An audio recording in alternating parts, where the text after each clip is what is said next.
Thank you. Hi, everyone. As David mentioned, my name is Arushi. And before I begin, I do want to just, thank everyone who has worked so hard to make this virtual event possible. I'm currently a product marketing manager for Twitter's Misinformation team, their Civic Integrity team. And I'm really excited because of the summit today. When I attended the summit in New York 2 years ago, that was kind of a pivotal moment for me in my journey. And now I'm here to talk to you about how I navigated these past couple of years. But also, quick shout out to the responsibletechguide.com. That website is amazing. It's super incredible. Check it out if you haven't already. And with that, I'll share a bit about my journey. And I know that many of you are in different parts of your career, your journey. And so thank you for listening. I hope that I get to learn a bit more about you as well later today.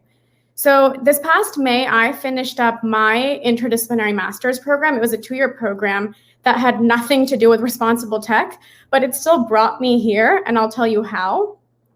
Moving back before even grad school, I started a couple years ago in just pure finance. I was actually in investment banking, doing technology M&A, mergers and acquisitions. And I didn't really love the finance part. I liked the operational part of that more, as in like how to run a company, how do you run an org? So I jumped to a Series A technology startup, and that's where my road began. The startup had a really sexy mission and vibe. It was hyper personalized marketing and using machine learning to create these games that would convince people to buy more stuff. We called it brand engagement and then brand loyalty. And I was a business operations associate there, working pretty long hours. About a year and a half in, I started asking myself, why am I convincing people to drink more Starbucks coffee? Because they were our biggest customer. And then this led to other second order questions, such as, and I remember asking these at an all hands with the company, what is the social implication of consumers just purchasing more things? How is this not conspicuous consumption at scale? And I was one of the only people asking those questions at the all hands and just in general at the company. So I did feel a little otherized. I felt like I didn't belong. But I think this is also my first piece of advice, which was ask questions that no one else is asking. And wherever you are, do it tactfully. So if you don't work in responsible tech yet, I think this might be easier because less people are asking those questions around you.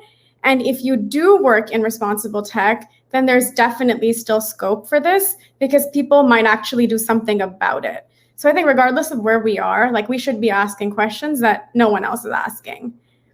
And then in my experience at the startup, some people did listen, but leadership didn't really put in any time or money or people into it.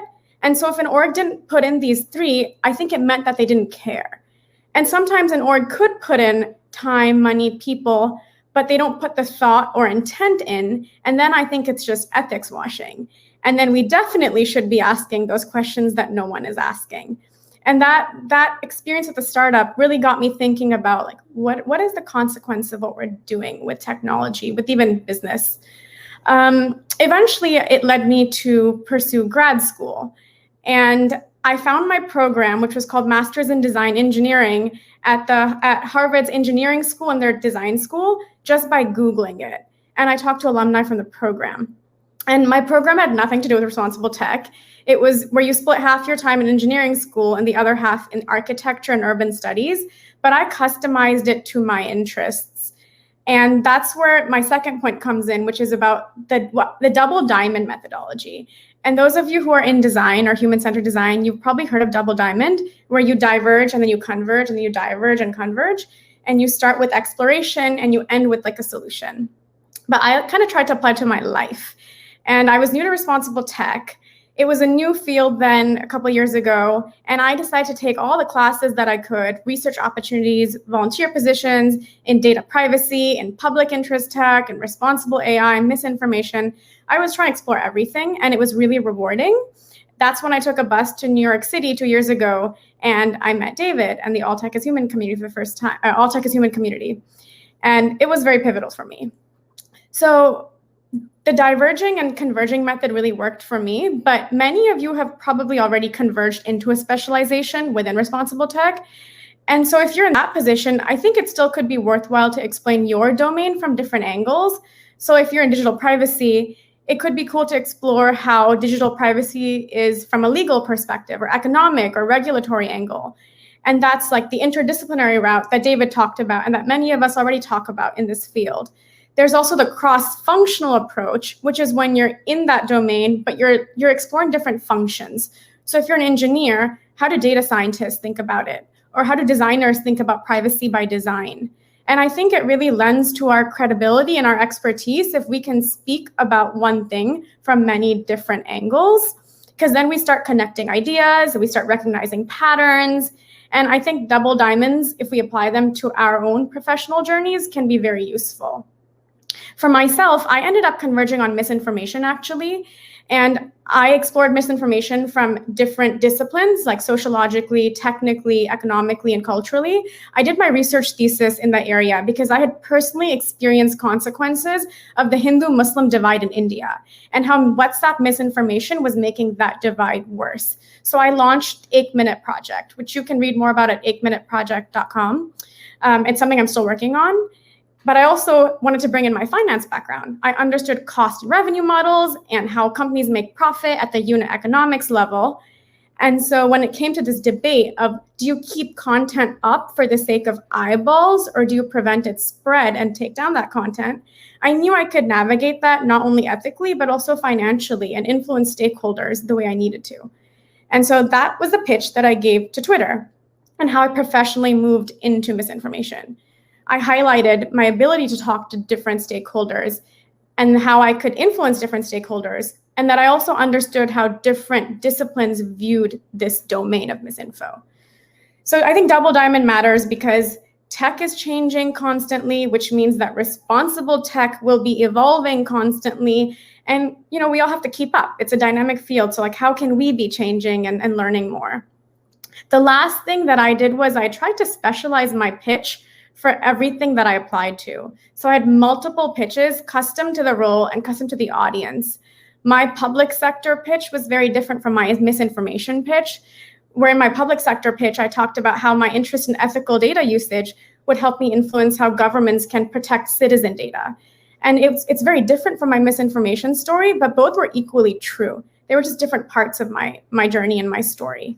And so I think that question of what is my specific background, how do my lived experiences make me the best fit for this role, was something that I tried to spend a lot of time on crafting in a compelling way. And that's also the beauty of this field, I think, where because there's no recommended background, it's just how you make yourself stand out. And to make an impact, I think we have to identify how we uniquely address something that nobody else can. And it also helps us because then we think of a long-term story for ourselves. So when I got my Twitter offer, I had some ethical dilemmas about choosing to work for this big social media platform that I felt had caused a lot of damage in the world.